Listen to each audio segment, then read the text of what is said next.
Hi everybody, thanks for joining me today. Today I thought I would show you how to do loops on wire forms. So these are a cute pair of copper, metal, and pink stone earrings I made. I'm using some pink moonstone drops and some ruby stones on the edging here. And I copper wire wrapped everything. I thought for the video it would be fun to try out silver instead. So I do have these for sale in my store. These are nun design hoops. And I'm going to be using pink moonstones.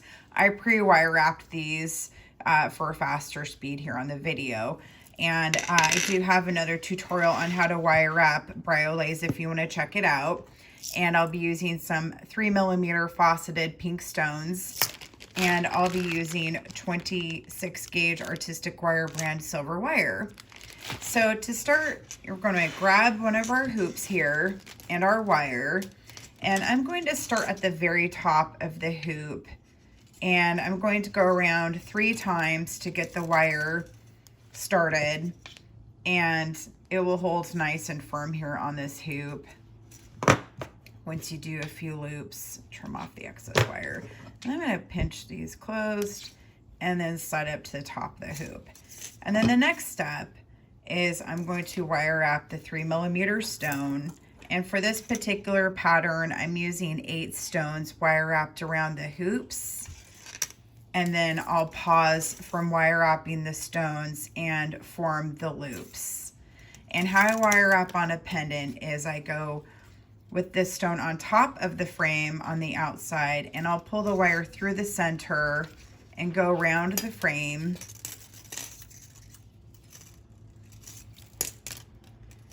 And then pull it up straight. So I have 3 coils when you look at the frame.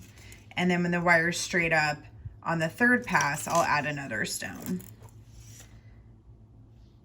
And so I'll keep going around. I know my wire keeps shoving stuff around my table. So I'll keep going around the frame here until I've added 8 stones, and then I'll be right back to show you how to do loops. I've completed 8 stones, and I'm almost towards the base of the hoop here. And now I'm going to take my round nose pliers to form loops. So you want to have your round nose pliers just above the hoop with a little bit of space, and you're going to take the wire and you're going to go around the end of your round nose plier here. And we don't want the loop too big, so I'm going to pull it down kind of tight so it's a little small. And I'm going to go behind the pendant. So I have the loop going over the top and through the back, and then I'm going to kind of hold it in place gently with my hand and pull the wire through the center of the pendants.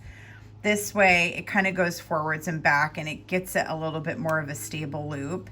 And then while I'm holding it gently, I'm going to take my wire and wire wrap around the pendant here 2 times. And then when I come back up on the 3rd pull, I'm going to repeat the same step and use my round nose pliers and hold it just over the hoop again and pull the wire down and around the round nose plier tip and over the back of the pendant.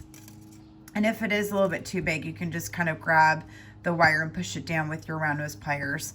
So that way they're about the same size. And then pull it through the pendant center again while I'm holding it with my other hand gently. And I'm going to wire wrap around my hoop 2 times. And when I pull it up for the 3rd, ground my round nose pliers here and make another loop. And for this particular pattern, I just happen to make 8 loops. It's funny, I have 8 stones, 8 loops. Not sure why I was on 8 for this one, but it just kind of worked out that way. And now I have my other loop formed, and again, I'm going to pull it through the center of the pendants and wire wrap around my hoop for a total of 3 times. So I have 2 loops, but 3 pulls. And when I come back up, again, grab your round nose pliers, take your wire and fold it around the tip of the round nose pliers again, but behind the pendant like this.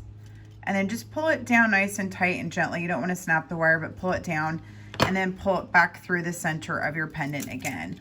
And you want to keep going until you finished, or I'll pull out my other earrings, 8 loops around the bottom like this. So I will go ahead and keep wire wrapping with my loops around here, and I'll be right back. And I should add, you want to make sure the loops are as close together in size as possible. And if one's kind of bent over, just take your chain nose pliers and re-straighten it up straight against the frame. And if one's a little not curved as maybe as much as you would like, just use your round nose pliers and kind of gently press in around the wire with your stem here in the center of the hoop, and it will reshape it with more of a curved look. I finished wire wrapping my loops on the bottom, and now I'm going to continue around the other side of the pendant with stones. I'll be adding 8 stones with the 3 loops in between each stone here on the other side, and then we'll add dangles next. So I went ahead and finished the other side of the stones, and so now the earring pendant section is finished, and now we can add dangles on the bottom. So I just got done wire wrapping some of the stones. And for this particular pattern, I'm putting 2 4mm cluster beads on the side of the pendant here. And I will do this for the first 2 sections here. 1, 2 on this side and 1, 2 on this side. And then the 4mm ones will have the moonstone drops. So I'm going to go ahead and close this guy and then do this a few more times. And thank you for joining me today. If you have any questions, feel free to reach out and send me a message. I'm also available on Instagram, Facebook, Pinterest, and TikTok. And my website is andreabeaverdesigns.com. If you have any questions, you can email me through there. All right, so I have the 2 clusters on each section, and now I'm going to add the moonstone drops. And this is just a fun chandelier idea. Obviously, you can use whatever stones you want and whatever hoops you want. It's just a fun idea on how to wire wrap little sections onto the end of a hoop, so that way you can create more earring ideas with pendants. And I'm going to add the next one. And so I'm just going to go around and continue adding beads.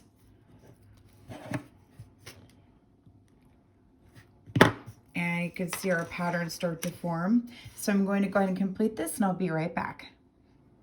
So I finished adding the stones for this particular earring chandelier, and I have the small dangles on the edges and the larger briar lace in the center. And now I'm going to go ahead and add an ear wire, and I'm all finished with this earring. And then I will make the second one so I have a pair. So this is a fun earring. I like it in the silver too. It's great. And then also I have it available here in the copper, so you can kind of get an idea of the differences and how it will look with metal types. Thanks for joining me so much today, and please like and subscribe, and I'll see you on the next video.